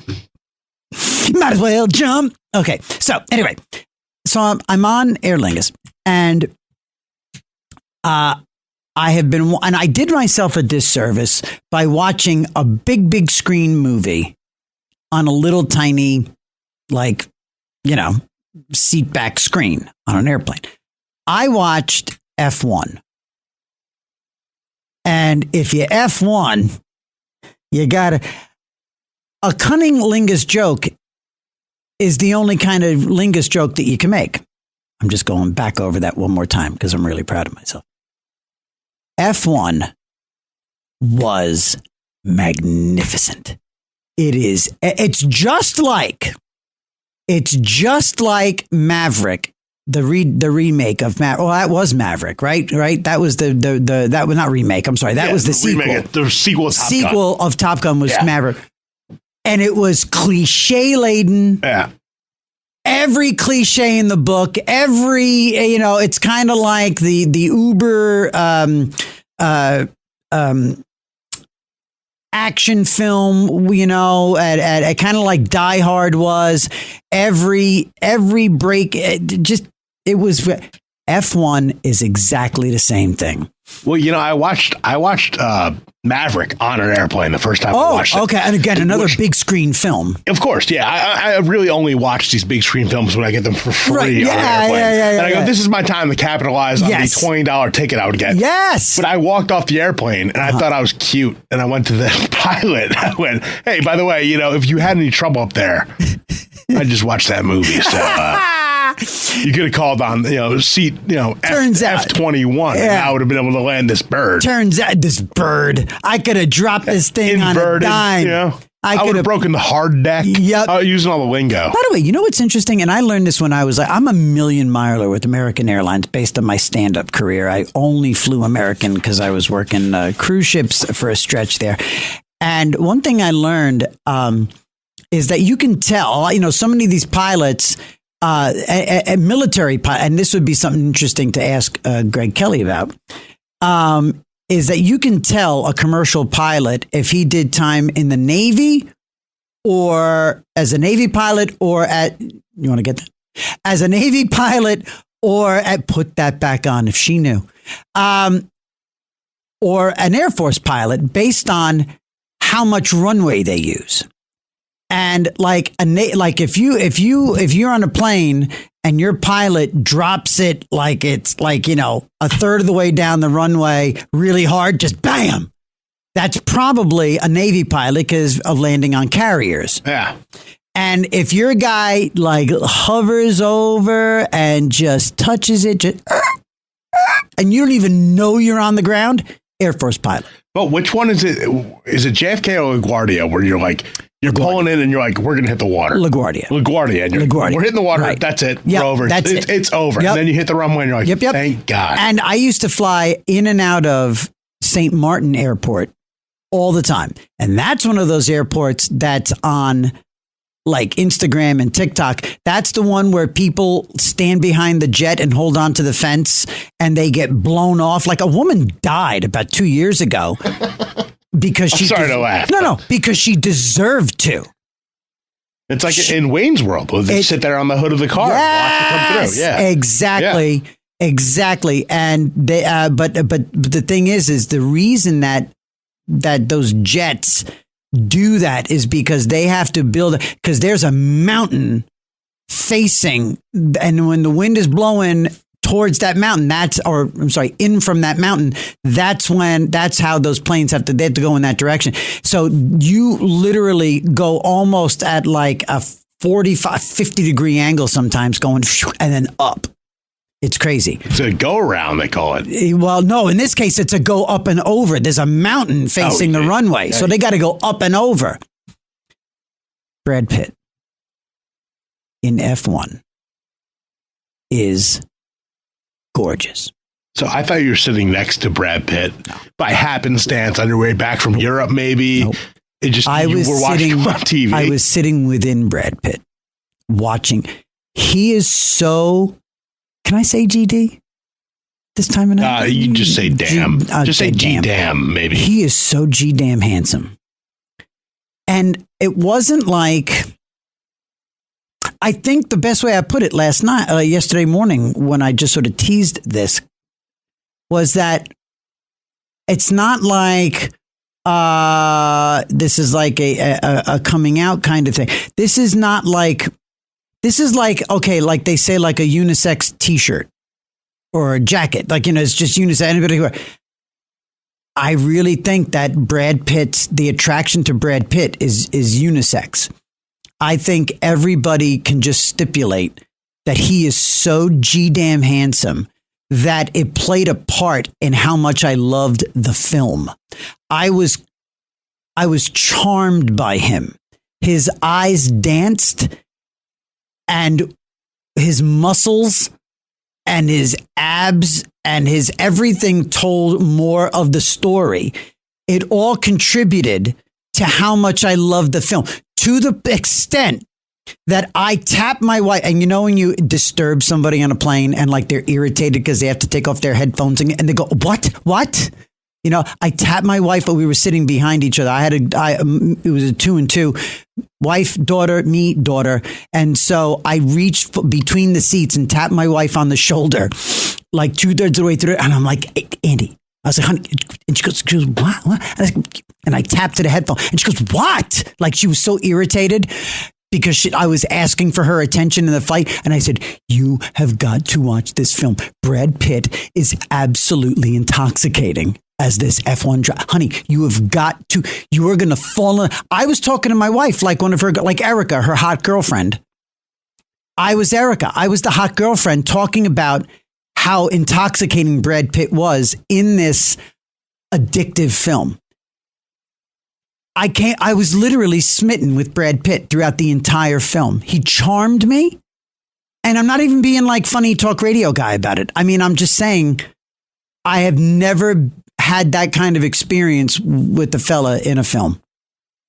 The funny thing with Brad Pitt is like it's almost like us guys yes are more into him than the ladies. Yes, because he gives us like masculine. Yes. You ever see? I have a rule. I don't swear on the radio. Inglorious B. Yeah, okay. That film. Yes. He's amazing in that. Yes, Fight he is. Club. Yep. He's amazing. Yep. And he's chiseled. Yep. And he's charismatic. He's hot. But the ladies don't like those movies. We like those movies. Right. They don't like those movies. It's a weird pseudo psychosexual thing. It's kind of a Dean Martin thing. I think so, yeah. It's a Dean Martin thing in the sense that he had it licked.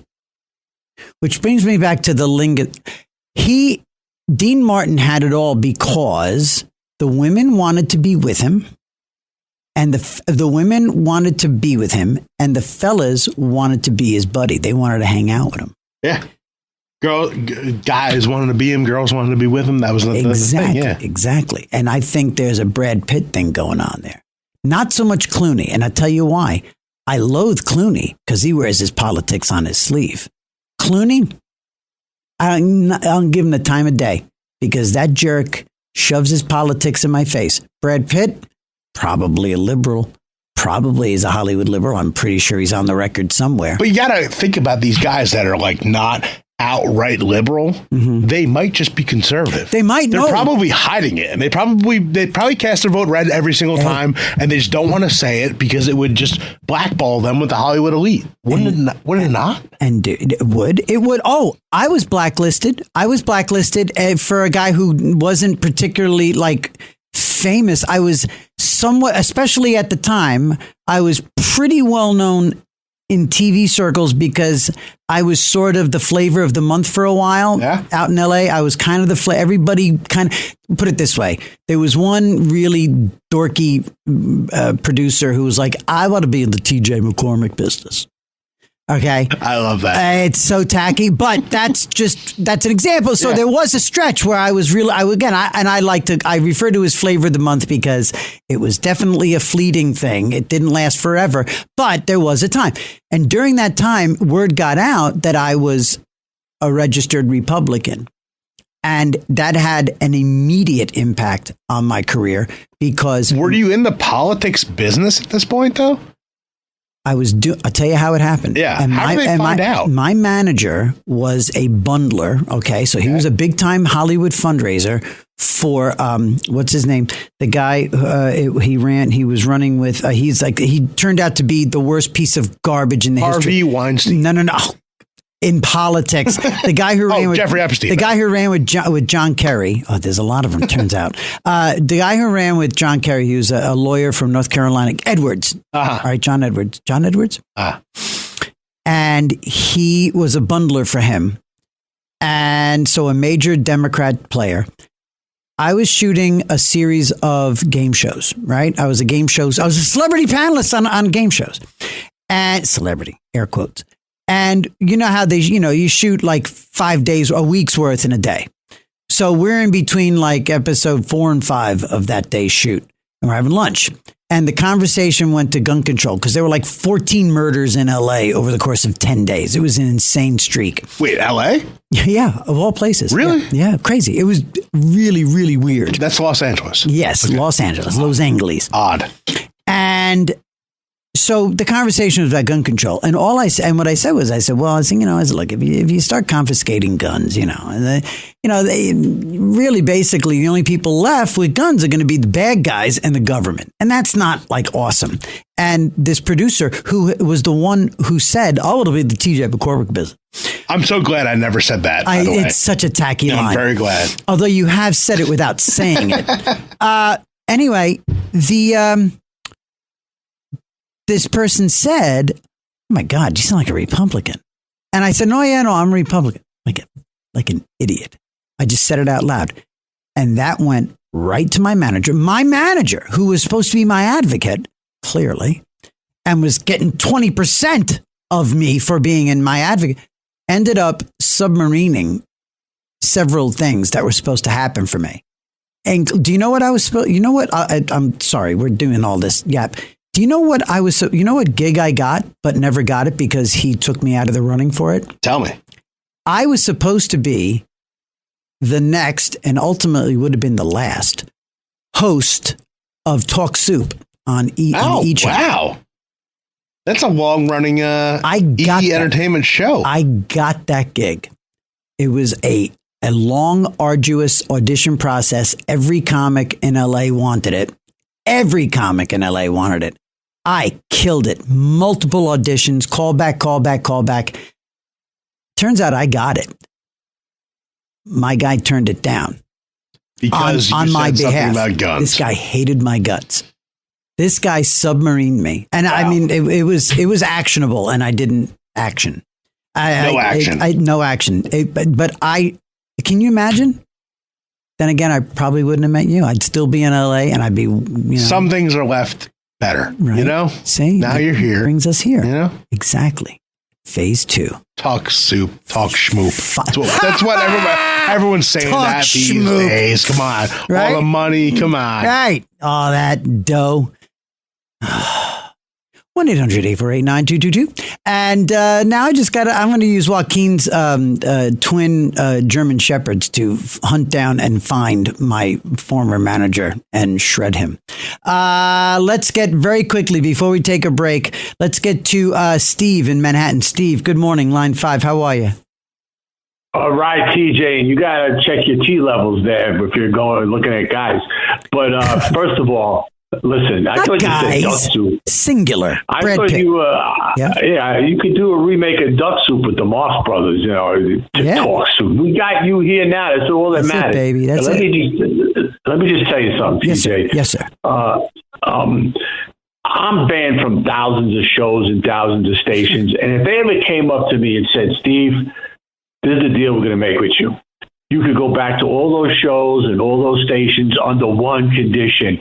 You never call TJ again. I would not take that deal. You're not taking that deal. I would not take that deal. And listen, you're great. You're a great addition. Who cares about Duck Soup? I mean, Duck Soup was the Marx Brothers. Yes. But anyway, you have that personality. You're like a combination of Jimmy Durante and Groucho Marx, Dean Martin. We love this kind of stuff late night. And you can handle the politics and everything. And I just want to tell people, there's only two kinds of people in the country right now.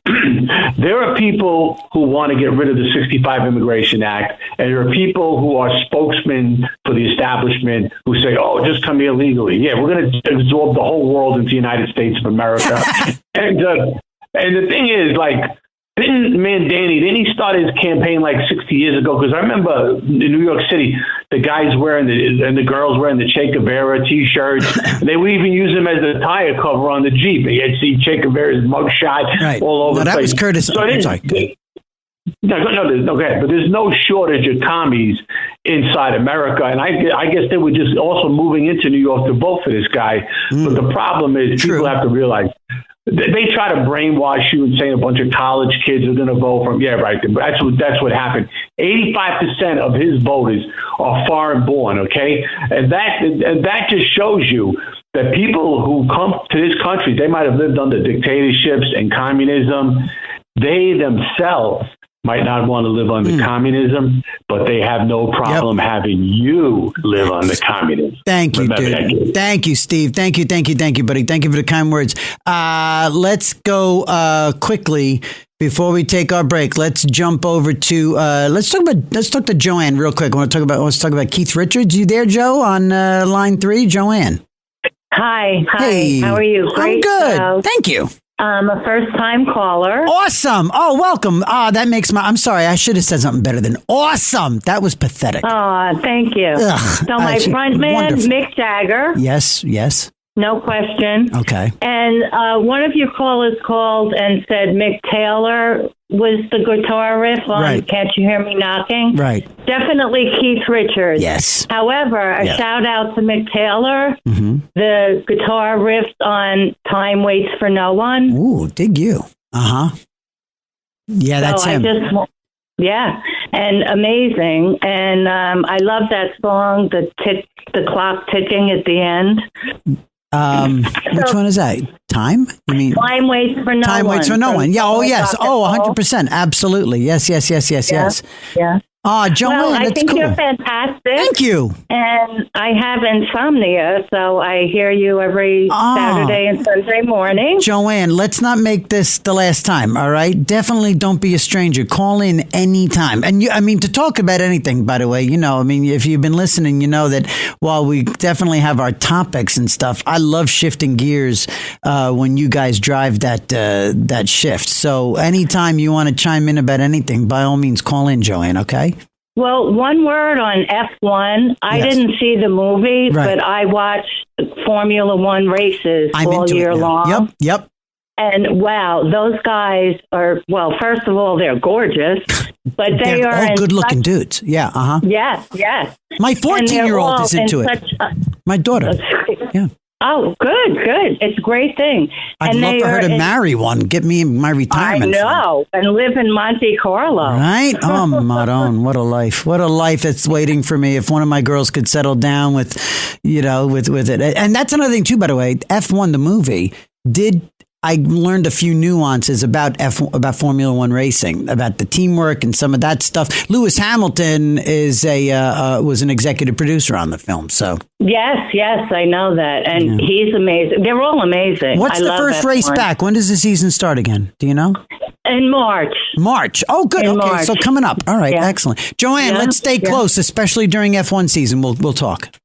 Okay, TJ. Great show. Thank Keep it you. up. You're the best. Thank you. All right, now we take that break. We come back. We wrap it up with the crew. It's Another Side of Midnight. Political humorist TJ McCormick. Now, to the Bernard McGurk studios of 77 WABC. Here's TJ McCormack. We got just a few minutes left in the show, and we'll be back next weekend with more Another Side of Midnight. And I'm grateful for everybody being here this morning, especially Kevin Hangen. Thank you so much, gang. Let's get over to... I hope this isn't like an actual criticism. I hope Mark is right. Let's get to Mike real quick. Mike in Pennsylvania. You got a comment on my fella? Oh, that's Mike in South Carolina. Okay, we'll talk to Mike in South Carolina first. All right. What's up there, Rimshot? TJ, I was laughing my ass off. Hey, nice job, Kevin. I once went out with a girl. Her name was Connie. All right, stop it now, right there. She was a flight attendant for... Right, okay. Now, I'll make it quick. Yes, sir. Brad Pitt, I read an article. Yeah. Now, I used to go to Tribeca Grill in the Film Center, De Niro's place, right? Oh, sure. And who was there? Harvey Weinstein. Oh, lovely. And I read a piece the other day where Brad Pitt, got insulted the way Harvey Weinstein was trying to, make a move on his girlfriend. And he said to him, listen, Harvey, you do that again, I'll kill you. Right. I'll kill you. Right. But, hey, TJ, yes, you got it going on. So I hope everybody just makes it quick, okay? Yes. Don't drone on, okay, please. You got it. Thank you, Mike. I appreciate it, buddy. Thank you, bro. Thank you, brother. All right, there goes Mike in Carolina. Thank you, buddy. 1-800-848. No, actually, I'm not even going to go. We don't even have time for that. We don't have time for the numbers. So let me get over to Mike in PA on line 4 about Brad Pitt. Mike? Yeah, I know a lot of times people mistake me for Brad Pitt. Hey, right? Occupational hazard. You're walking around, people see the abs, right? You know what happens? What's that? After they're talking to me for a while, they say, you look much better in person. What do you do, Mike? Have we ever spoken before? No, I never spoke before. Yeah. Hey, I heard a good one. About Tom Jones. Did you hear the one about the guy went to the psychiatrist, said, I can hear this Tom Jones song, Delilah, over and over again. Yeah. The doctor says, well, you got Tom Jones syndrome. Tom Jones syndrome, is that common? It's not unusual. Oh, that's a great joke. That's a great joke. Thank you, Mike in PA. I appreciate it, buddy. Let's go to Mark in Connecticut. We're flying. Here we go. Line 3, Mark. Yeah, I wanted to talk about Maduro, but let me just say really quick. I want to ask. Can I change the subject completely? Sure. I want to, John. what's your boss? Catsimatidis. Mr. Why Catsimatidis. does McCormick only have the female voice? And I hate to hear your name once, McCormack. We got Joe Concha, and we got Janine Pirro, and like the repeats. Like we need someone. I can't do it. I can't do a voiceover. We're McCormack. We need to hear your voice. You know, we got to pump your show. We got to pump you up. You're a great host, man. Thank you. And I just want to say Happy New Year. And I did have something. Let me go back to it. Okay. I was flying down to Colombia. I went to some Cali, and the pilot, when he hit the ground, he hit the reverse thrusters, whatever he did. I walked up. I was one of the last people off the plane. I walked up to him and said, "Listen, man," I said, that was one hell of a landing. He just beamed a smile. He didn't say anything. He just, I'm a land transportation guy, but I've been into aircraft. And let me just ask you a question. Do you have a favorite aircraft? Is there any particular? I like the 777. And I have, I used to love the MD-80. I used to love that. It was 3 on one side, 2 on the other. And I don't know why I had an affection for the McDonnell Douglas MD-80. I liked that airplane for some reason. I did call once a little while back, and the screener wouldn't take the call. But I don't scratch build, but I do kits, model kits, and I've done everything. Is there any way to reach you or send some photos of the work that I do? Because on X, over on Twitter at TJ McCormack. Do that, and then we can connect that way. All right, my favorite plane is the B-24 Liberator. Snap. I've done 2, I wouldn't call them commissions, but I built one for a coworker whose uncle flew in the Radom Ploesti in World War II. I'm sure if you're familiar, there's an iconic photograph of they blew up the oil fields, the synthetic fields for the Germans were using. And I also built a B-17 Flying Fortress for who was a... Mark, send me pictures, dude. Send me pictures. And you got to forgive me. I'm up against it. Peace out. Thank you for the kind words. All right, here we go. We're going to squeeze everybody in real fast. Kurt, Staten Island, front man. Oh, here's what I wanted to say. Yeah. Talking about frontman. Yeah. I think the best was David Lee Roth. David Lee Roth. All right. I got to jump. Thank you, Kurt. Thank you. Thanks for chiming in. Joaquin, PA, Screwball Whiskey. It's dangerous. Screwball. Hey. Didn't you ever do it with Blackberry Brandy? There's your PB&J. Dude, I would have done it. I'd have been mainlining that stuff if that was around when I was still drinking. And frontmen, what about Vince Neil from Motley Crue? Kevin approves. I mean, is he up there in the top 5? You know who's a really great stage presence, though, when I watch videos on guitar? Ted Nugent, man, and Damn Yankees. Oh, my gosh, the way that guy jumps around. He shreds. Ted Nugent is incredible. He shreds. Joaquin, you brought us home. You brought us home, dude. All right. This was the best 6 hours of radio these past 2 mornings. I am so grateful for everybody. Kevin, just been here for like the last 9.5 days, nonstop. There's a cot in the lobby here at 77. It's Kevin's. Everybody tiptoes around. It's quiet, so let him sleep. Lives here. All right, gang. Thank you so much. Thank you to everyone at 77 and on the Red Apple Audio Networks. Mr. Katz, Mr. Lopez, the whole gang. Thank you. Everybody, we'll see you next weekend. It's another side of midnight with me, TJ. Every week, the Payne family cuts straight to the real financial story. The one question, Bob, everyone's asking is, are we in an artificial intelligence bubble? You've been through boom and bust. What do you think? No hype, no myths. Just what actually matters to your money. Does feel very similar to what we experienced in the 90s. Where are we, though? Are we in 1995, 1997, 1999? Listen to the Pain Points of Wealth on the Red Apple Podcast Network.